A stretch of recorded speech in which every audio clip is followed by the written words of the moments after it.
Oi, boa noite. Boa noite, Luana. Oi, Bruno, Oi, boa Bruno, noite. boa noite. Boa noite.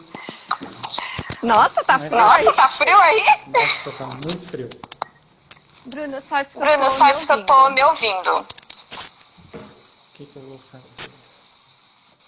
Se você Aqui puder Se você colocar o puder fone. colocar o fone. é que o meu encaixa embaixo. Pera, então deixa eu. Peraí.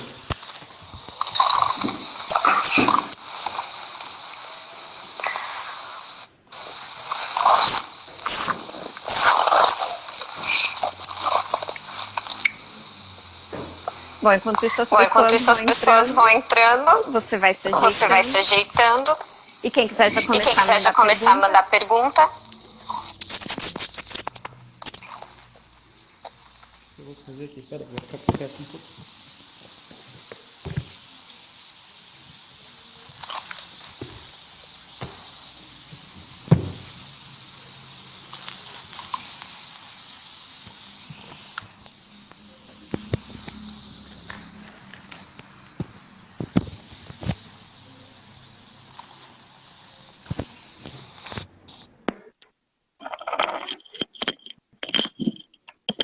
Acho que já melhorou. Nossa, perfeito. Não, tive que. Já não me escuto mais. Bom, então eu vou começar me apresentando. Eu sou a Raquel, eu sou psicóloga, eu sou especialista em transtornos alimentares e eu recebo muito no meu consultório pacientes vítimas de violência doméstica, de relacionamentos abusivos. Como eu já comentei aqui algumas vezes, eu acho que uma coisa está muito ligada à outra. Porque basta você atender mulheres que você está sujeito a presenciar esse tipo de caso e ouvir esse tipo de história.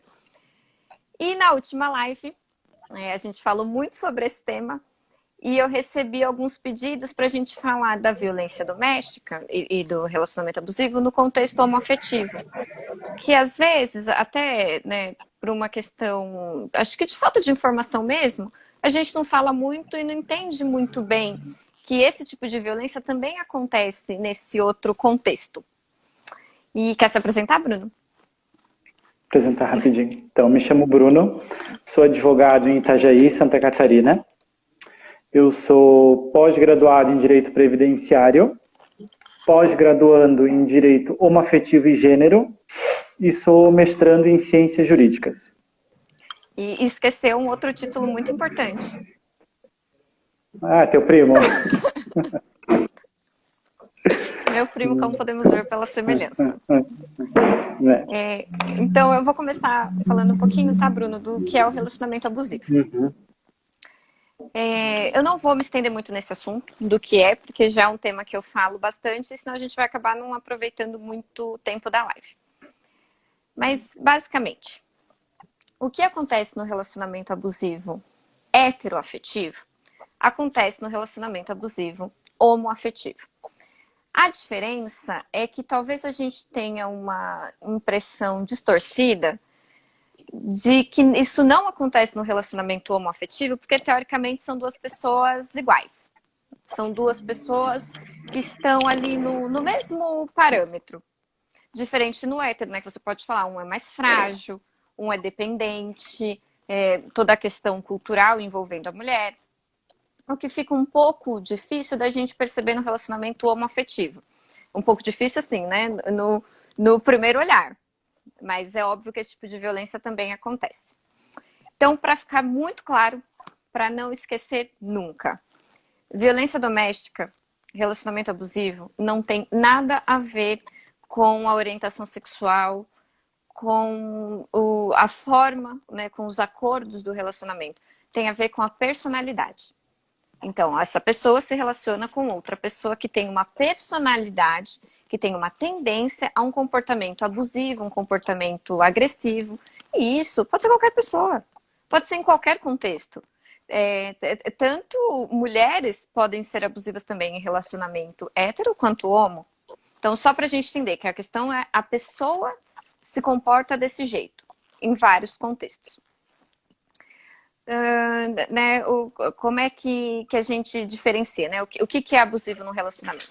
Então, a mesma coisa que se mantém pro hétero, pro homo. Violência psicológica, que é o parceiro querer sempre colocar em você coisas que não são suas, mexer com a sua mente, te dominar de um jeito que é quase imperceptível num primeiro olhar.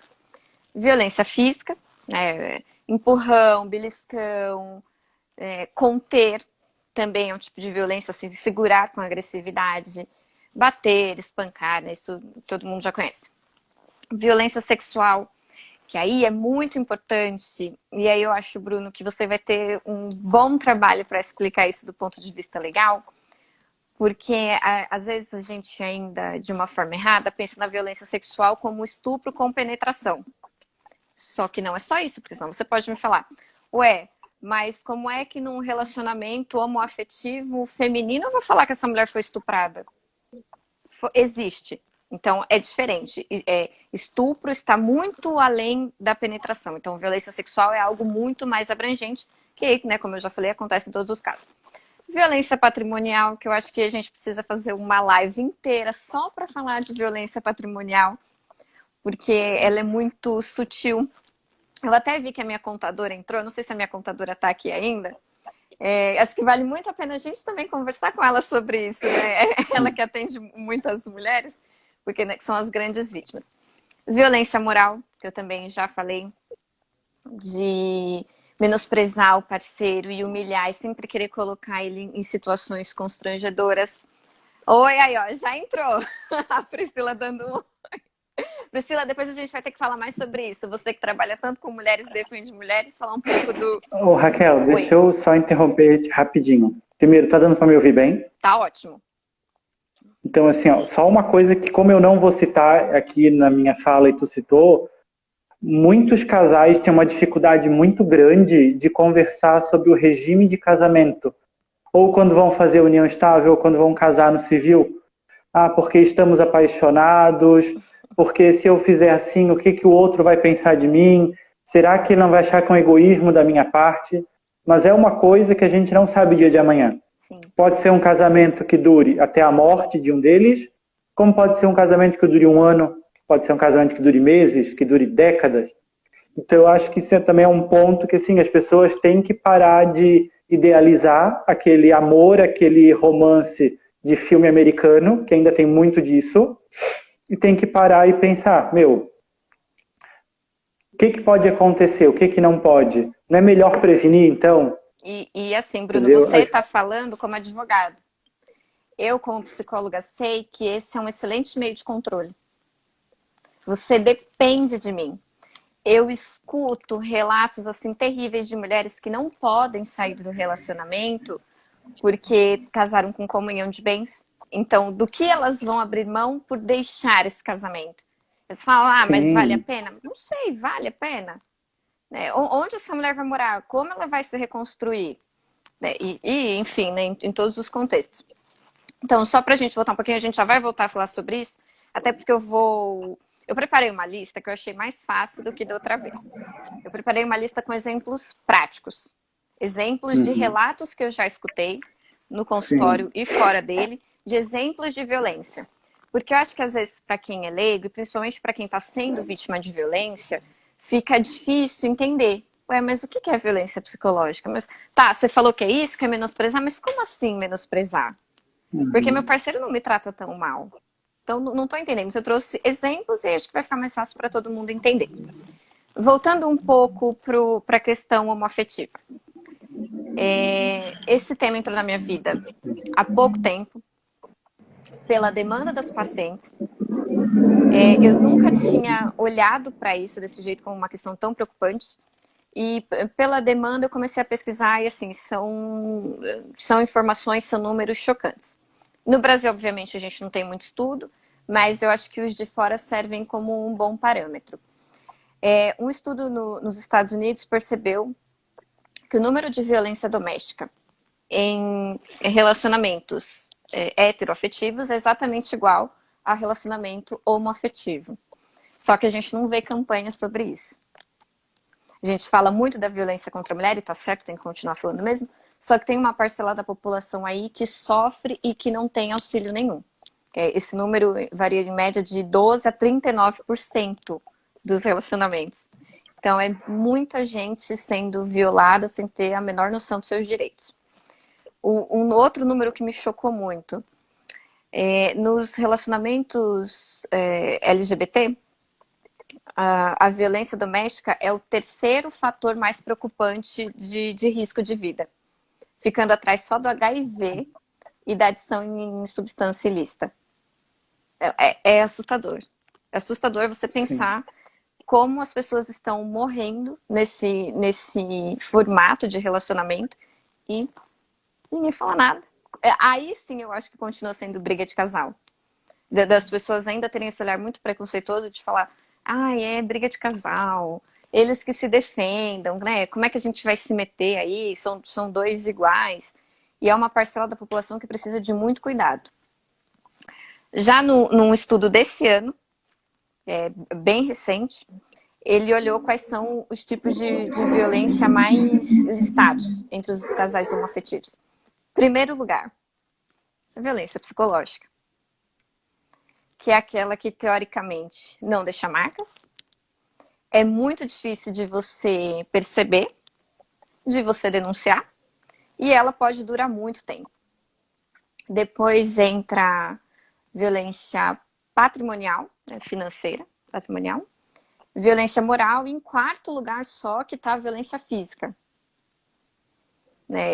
Não que seja menos importante, mas assim, tem muita coisa acontecendo até que realmente entre numa violência física. Você quer falar um pouquinho, Bruno, de como a população vítima de violência pode se defender, e depois eu cito os exemplos para a gente fechar e para as pessoas começarem a entender do que a gente está falando? Pode. Então eu vou fazer só uma introduçãozinha que eu acho necessária, até que muita gente não sabe o que é um casal lésbico, não sabe o que é uma mulher trans. Então, assim, o conceito de família, embora sempre tenha existido famílias compostas por 2 homens, 2 mulheres, o pai com filho, uma mãe com filho, poucos anos para cá, menos de 10 anos para cá, que esses tipos de famílias foram reconhecidas juridicamente. Um exemplo disso é a união homotransafetiva, que foi reconhecida pelo Judiciário em 2011, e o casamento civil homotransafetivo foi reconhecido só em 2013. Então, assim, foi ontem, entendeu? Não pode falar. Eu queria que você falasse um pouco do porquê é importante, que eu acho que muita gente não entende, porque é importante o reconhecimento do casamento. Então, por quê? O que acontece? Com o casamento ou a união estável, que eles se equiparam, além de você poder escolher o regime de bens, união parcial, união universal, que se a gente pode falar num outro momento, ele gera inúmeros direitos, principalmente questão sucessória. Se você não é casado ou não vive união estável com uma pessoa, todo o processo para você reconhecer essa união é muito mais trabalhoso.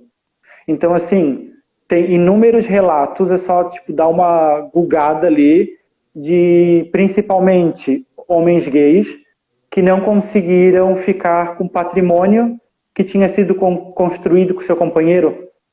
Porque a partir do momento que está só no meu nome e o meu companheiro vem a óbito, pela teoria, ele tem no mínimo 50% desse patrimônio. Mas estava só no meu nome, e até então, há poucos anos atrás, não existia a possibilidade de 2 homens casarem, iria tudo para minha família, ele ficando à deriva. Além de direitos previdenciários, uma pensão por morte, dependência em plano de saúde. Assim, se for falar aqui, a gente faz mais uma live só falando sobre isso. Resumidamente, é uma questão de direitos. Sim.